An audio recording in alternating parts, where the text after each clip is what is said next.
Bonjour et bienvenue dans la France de Vichy. Après la déclaration de guerre de 1939, les Allemands déclenchent une guerre éclair dès 1940. La France est défaite et la population fuit. C'est l'exode. Comment la France, vaincue, va-t-elle réagir? Va-t-elle résister ou collaborer? C'est ce qu'on va voir tout de suite.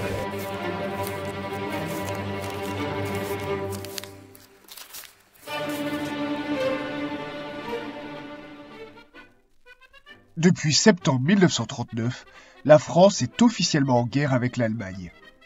Mais jusqu'au printemps 1940, les troupes germaniques n'attaquent pas. C'est la drôle de guerre. La bataille de France ne commence qu'en mai 1940, mais les soldats français ne cessent de reculer face aux blindés allemands. Cette guerre éclair sème la panique. Le gouvernement quitte Paris avant que les nazis ne prennent le contrôle de la capitale le 14 juin. Face à la débâcle de l'armée française, beaucoup de civils prennent la route de l'exode et tentent de rejoindre le sud, épargné par les combats.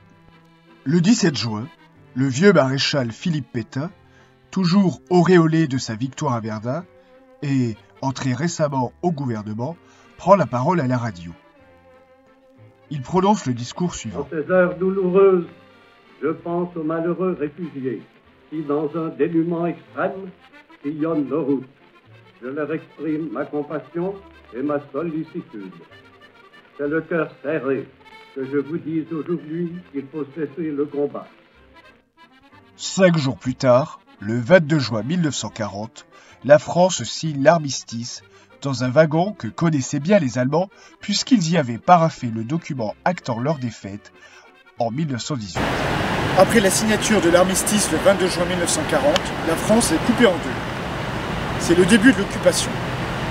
La rivière Allier, qui passe à Moulins, est la ligne de démarcation entre la zone occupée, au nord et à l'ouest de la France, et la zone sud, la zone libre. Pour franchir le pont, il faut alors un laissez-passer.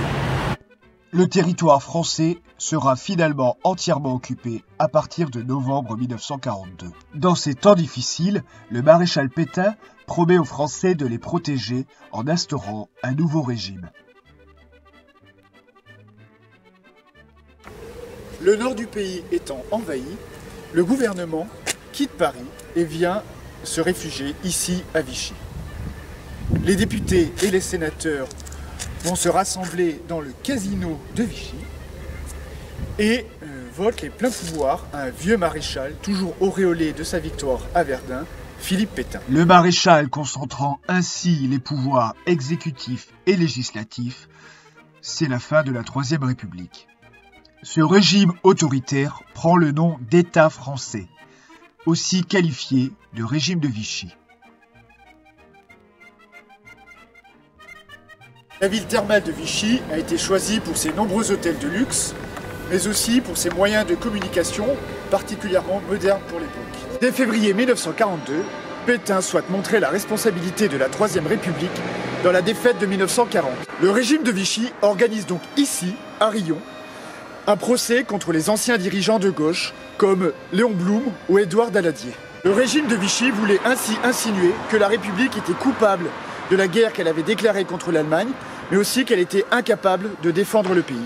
Cette idée que la République, et en particulier le Front populaire, serait responsable de la défaite française est relayée dans cette affiche de propagande.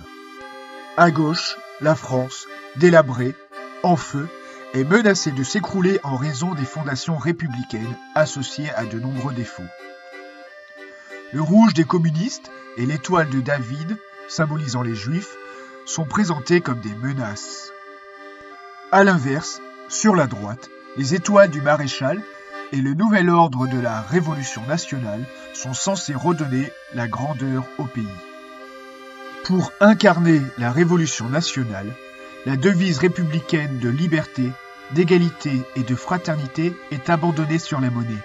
Elle est remplacée par une nouvelle devise, travail, famille, patrie. Les oppositions sont désormais réprimées et la presse censurée.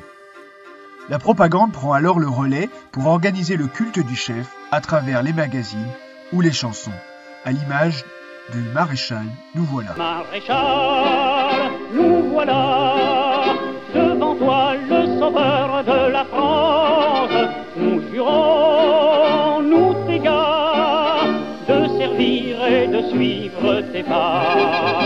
Installé dans l'hôtel du Parc à Vichy, le maréchal Pétain instaure une dictature antisémite. Avec l'entrevue organisée à Montoire entre Hitler et Pétain, le régime bascule le 24 octobre dans la collaboration. Avec son ministre Laval, le gouvernement décide d'anticiper le désir des nazis. Profondément antisémite, il met en place le statut des Juifs dès octobre 1940. Les Juifs sont ainsi exclus de nombreux métiers et doivent se déclarer aux autorités. La police française peut alors organiser la rafle des personnes ainsi fichées. La plus importante est celle organisée en juillet 1942 au Vélodrome d'hiver de Paris. Mais on pourrait aussi citer la rafle menée en 1943 contre 130 étudiants et professeurs de l'université de Clermont-Ferrand. Pour mener ces arrestations massives à l'improviste et traquer les résistants, les autorités peuvent compter sur l'aide de la milice, groupe paramilitaire formé de volontaires français au service de la Gestapo. La collaboration avec l'Allemagne nazie se fait aussi sur le terrain économique, puisqu'à partir de 1943, le gouvernement de Vichy oblige les jeunes Français à partir travailler en Allemagne. C'est le STO, autrement dit, le service du travail obligatoire. Dès lors, de plus en plus de jeunes refusent la collaboration et décident de rejoindre la résistance. Dès 1940, une partie des Français rejette le discours de Pétain et refuse d'acter une défaite aussi rapide. Ils trouvent leur porte-parole dans le général Charles de Gaulle. Militaire et ancien sous-secrétaire d'État exilé à Londres, de Gaulle veut, à l'inverse de Pétain, poursuivre le combat contre les forces de l'Axe. Bien que peu écouté dans un premier temps, l'appel qu'il lance le 18 juin 1940 depuis les micros de la BBC incite les Français à résister contre l'Allemagne nazie. Mes compagnons et moi, nous croyons que l'honneur des Français consiste à continuer la guerre aux côtés de leurs alliés. Les premiers ralliements permettent de fonder les FFL, Forces françaises libres, qui s'engagent dans les colonies aux côtés des Alliés.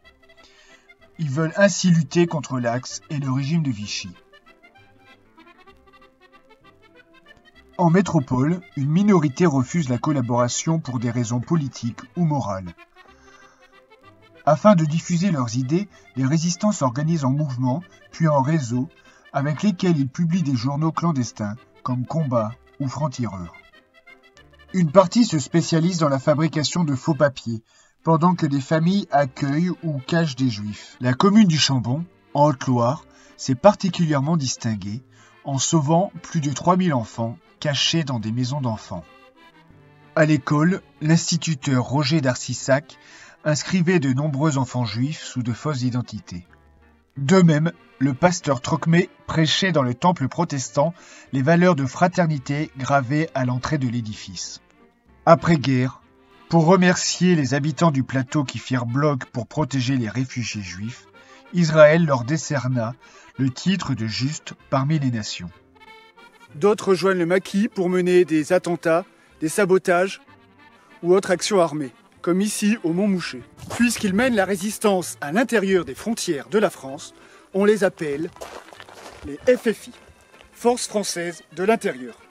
Cependant, ces multiples groupes de résistance répartis un peu partout en France agissent de façon dispersée. C'est pour les unifier qu'en 1943, De Gaulle envoie Jean Moulin unifier ces FFI et les organiser au sein du Conseil national de la résistance. En menant leurs actions, les résistants prennent des risques, à l'image de 9 maquisards exécutés près du Lisieux par la Gestapo accompagnés de miliciens. Après le débarquement du 6 juin 1944, la division d'Eichreich, basée dans le sud-ouest, cherche à rejoindre la Normandie. Mais les forces françaises de l'intérieur, FFI, ralentissent la progression de la colonne allemande. Pour casser la résistance intérieure, ils massacrent la population du village, d'Oradour-sur-Glane, et mettent le feu. Aidés par les Alliés, les résistants contribuent à libérer la France jusqu'à Strasbourg. C'est le 23 novembre 1944, conformément aux volontés du général Leclerc, que le drapeau de la France flotte de nouveau sur la cathédrale. La France est alors totalement libérée.